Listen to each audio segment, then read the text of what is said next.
My daughter gave me an ultimatum in the same kitchen where I once helped with homework, where she cried over scraped knees, where she learned how to spell her own name. She stood there, arms folded, eyes steady, and told me I had 30 days to sell my house, or I would lose her. I didn't answer right away, not because I didn't hear her, but because my mind refused to accept the sentence as a complete thought. It sounded unfinished, like there had to be something after it. Some explanation, some pause, something that made it make sense. But she just waited, watching my reaction like she already knew how this was supposed to end. Before I go any further, tell me something. Where are you watching from right now? Drop it in the comments. Because wherever you are, I want you to imagine standing in your own home and hearing those words. And then ask yourself what you'd do next. The house wasn't fancy. No sweeping staircases, no perfect symmetry. I built most of it myself over the years, one repair at a time, one improvement when I could afford it. The walls held the kind of quiet that only comes from decades of routine. Morning light always hit the same corner of the living room first. The floorboard near the hallway creaked in a way I'd learned to step around. Every inch of the place knew me. And until that moment, I thought that meant something. She didn't sit down. That was the first thing I noticed. She stayed standing near the doorway, like she was prepared to leave at any second.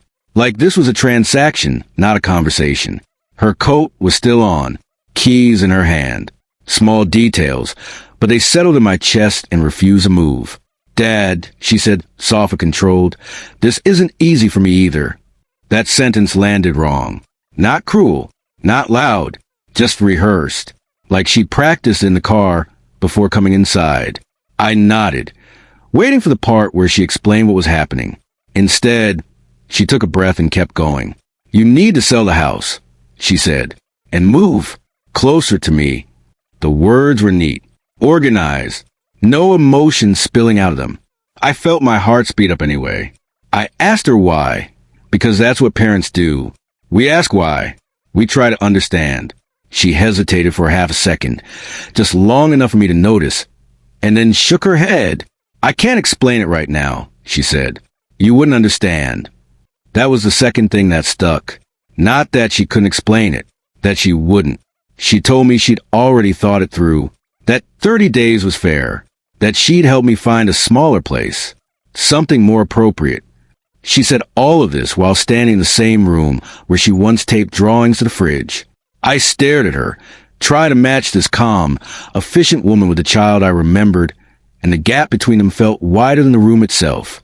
Then she said the part that actually broke something. If you don't, she continued, still measured, still gentle, I don't know how we keep doing this. I can't keep coming back here. I can't keep pretending everything's fine. There it was, the condition, wrapped carefully, like it was for my own good. I didn't raise my voice. I didn't argue. I just asked what would happen if I said no. She didn't answer directly. She just looked at the floor for a moment, then back at me. I think you know, she said. That silence afterward was heavier than any shouting match could have been. It pressed down on the table between us, on the chairs, on the years stacked up behind us.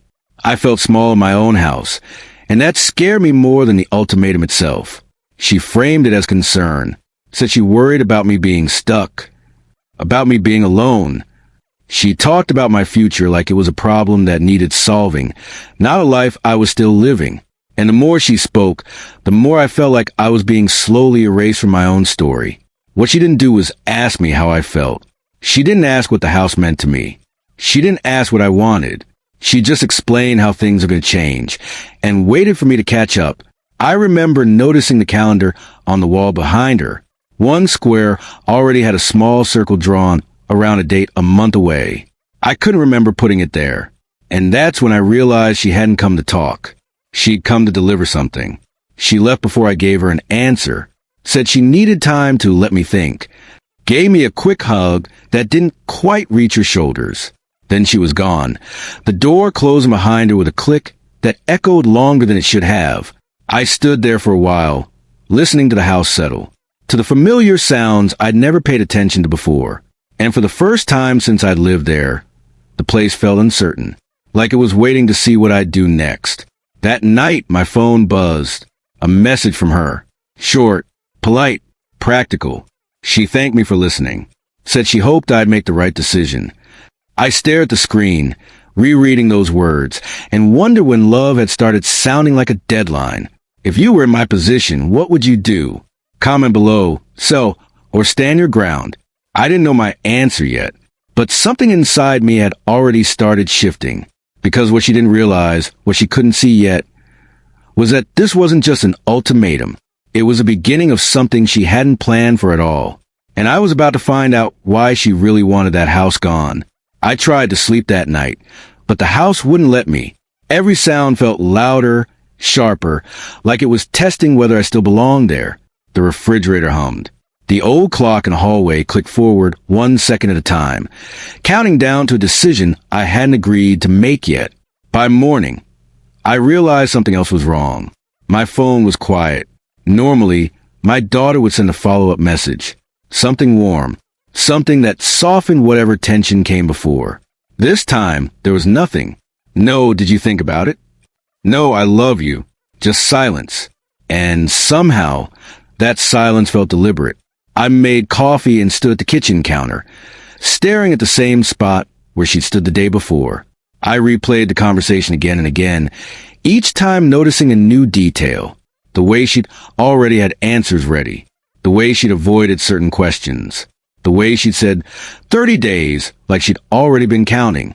That's when the doubt crept in, not about myself, but about her. Over the next few days, her calls became shorter, efficient. She asked about my health, about the weather, about whether I'd looked into anything yet. She never asked how I was actually feeling. And every time I tried to steer the conversation back to the house, she gently redirected it, like she didn't want me thinking too hard about that part. One afternoon, she sent me a link. Just a link. No explanation. It was a listing for a small apartment across town. Clean, neutral, temporary looking. I stared at the photos longer than I should have, and suddenly understood something I hadn't before. She wasn't imagining me there. She was imagining the house without me. I didn't confront her. Not yet. Instead, I started paying attention, listening more than I spoke. And the more I listened, the more things stopped lining up. She talked about timing a lot, about how this window wouldn't stay open forever, about how certain opportunities didn't wait. When I asked what opportunity she meant, she laughed it off and said I worried too much. But her voice tightened when she said it. Just enough. Then I noticed paperwork on the kitchen table during one of her visits. She left it there by mistake. I think. Stacks of printed pages, folded and unfolded too many times. I didn't read them at first. I told myself I wouldn't. But curiosity has a way of sounding like responsibility when it needs to. The numbers jumped out immediately. I didn't need to understand every line to know something was wrong. Expenses stacked on top of each other. Deadlines circled. A kind of urgency that didn't match the calm image she'd been presenting. My chest tightened. This wasn't about me downsizing. This wasn't about my future. This was about her present. And whatever she was dealing with, it was big enough to make her put conditions on our relationship. That night, I overheard par a phone call she didn't realize I could hear. My name came up. The house came up. And then a sentence that made my stomach drop. He'll do it, she said quietly. He won't have a choice. I stood there, frozen, listening to my daughter talk about me like I was a problem that would eventually solve itself. She wasn't angry. She wasn't cruel. She was confident. And that scared me more than anything else could have. That was the moment everything shifted. I finally understood why she hadn't told me the truth, why she'd framed it as concern instead of need. Because if she'd been honest, if she'd said, "Dad, I need this house sold because I backed myself into a corner," I would have said no. Not out of spite, but out of principle. So she didn't ask. She pressured. I didn't sleep much after that. I walked to the house instead, room by room, touching the walls, the door frames, the places where time had left its mark. And with every step, I felt a strange mix of grief and clarity settling in. I had a choice to make, and it wasn't the one she thought. The next morning, I called her. My voice was calm, steady. I told her I'd thought about it. I told her she was right, that maybe it was time for a change. There was a pause on the line. Then relief. Actual relief. She started talking faster, listing next steps, timelines, people she'd already spoken to. She sounded lighter, happier, like a weight had been lifted. She never asked why I'd changed my mind. Before we hung up, she said something that stuck with me. "Thank you for understanding," she said. "I knew you would." I stared at the wall long after the call ended, because she was right about one thing. I did understand, just not in the way she thought. And while she believed the house was finally leaving my hands, I was quietly deciding exactly what I would keep. After I told her I'd sell, everything changed. Not dramatically, not all at once, but in small, revealing ways that told me more than any confession ever could. She started calling again. Longer calls this time. Warmer. She laughed more easily, asked about my day, even told me she missed me. Each word landed with a strange delay, like it was arriving after meaning had already passed. I listened carefully, because listening was the only advantage I had left. She spoke about the future, like it was finally unlocked. About how things would be simpler now. How this would bring us closer. I noticed she always said this, "Never you," and every time she said it, my decision hardened a little more. We met to talk about logistics a week later. She spread papers across the table where she'd once done her school projects. Contracts, estimates, timelines. She was efficient, confident, almost professional. I realized she wasn't nervous at all. She was prepared. I watched her point to numbers, dates, signatures. I nodded at the right moments. Asked just enough questions to seem engaged, not enough to slow her down. Inside, something colder and calmer was taking shape. There was a moment when she reached across the table and squeezed my hand. "I know this is hard," she said, "but you're doing the right thing." I smiled. She didn't know what that smile meant yet. When the paperwork came, I took my time. Read every line. Let my pen hover longer than necessary. She chatted while I reviewed it, telling me about plans she hadn't been able to finalize before. Trips, commitments, obligations that suddenly made sense in a way I hadn't wanted them to. I signed where I needed to, adding where I didn't. She didn't notice. Or maybe she didn't think she needed to. That night, alone again, I sat in the living room with the lights off. The house felt different now, not threatened but alert, like it knew something was happening and was waiting to see how it ended. I thought about the years I'd spent teaching her that actions have consequences, about how I tried to model fairness, honesty, patience. I wondered when she decided those lessons no longer applied to me. Over the next few days, I made calls she didn't know about. Quiet ones, careful ones.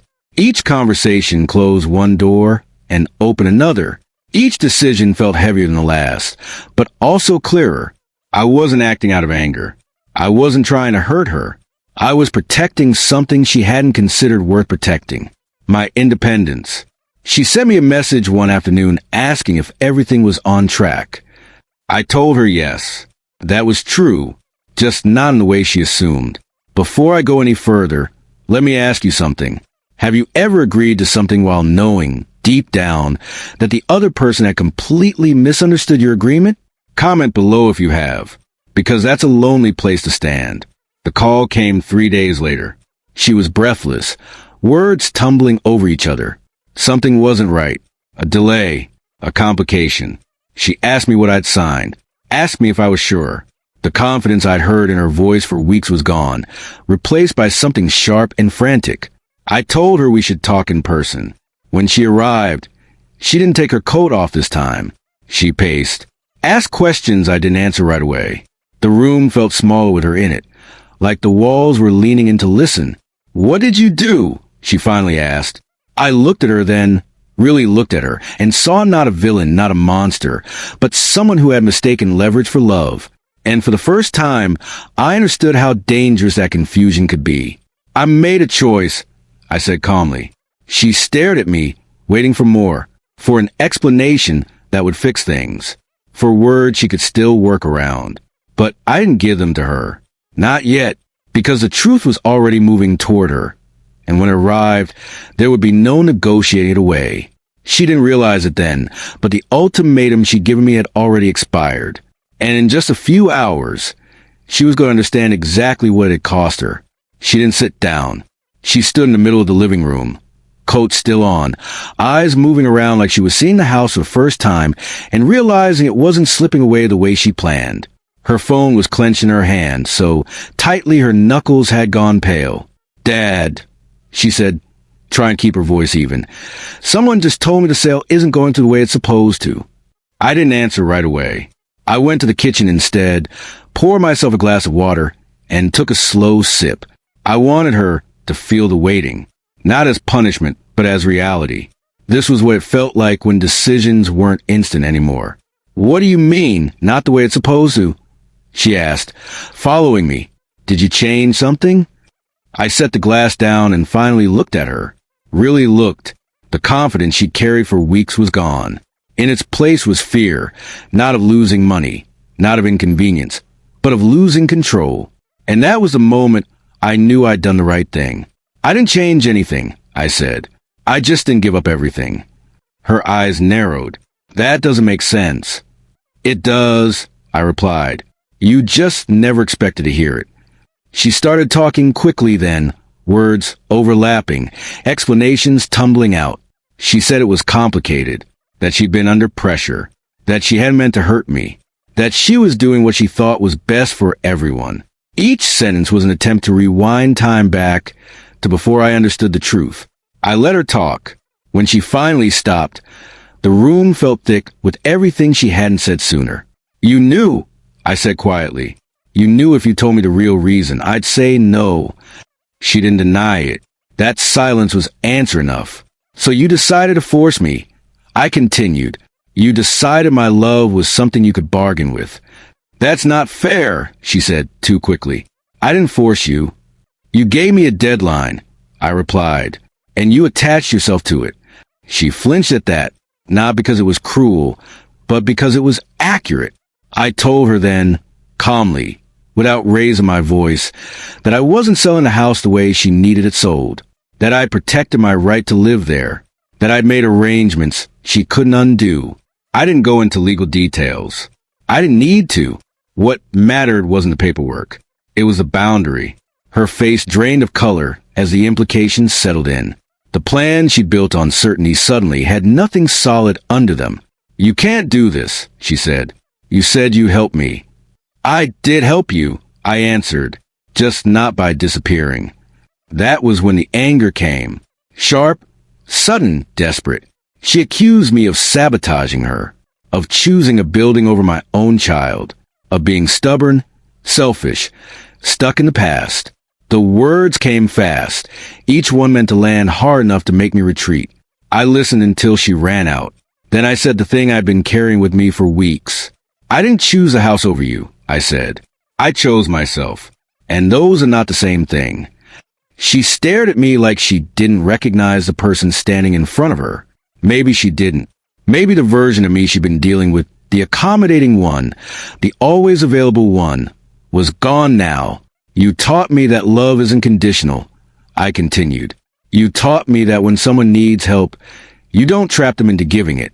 Somewhere along the way, you forgot that lesson." Her shoulders sagged. The fight drained out of her, leaving something smaller and sadder behind. "I didn't think you'd push back," she admitted. And there it was, the truth she hadn't planned to say out loud. "I know," I said. She asked then, quietly, almost carefully, what this meant for us.